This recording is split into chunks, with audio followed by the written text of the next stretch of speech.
Talking steering wheel restoration. Here we have two AEC bus or truck lorry steering wheels. Now these look the same apart from one is off-white and one is black.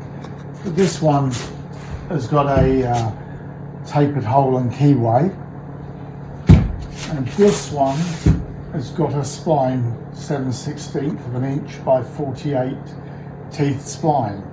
Now this one's going to go on probably, I guess, a Bristol bus.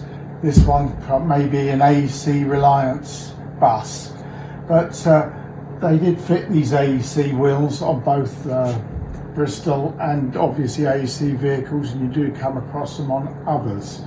But this one we've made from scratch using the splined boss from another steering wheel. We've extended the arms internally, the new steel arms and the new ring, and cast an exact AEC wheel moulding onto the steelwork there. This one we've removed all the original plastic and cast new plastic work and finished in the off-white finish. But they're Bristol AEC bus truck lorry steering wheels.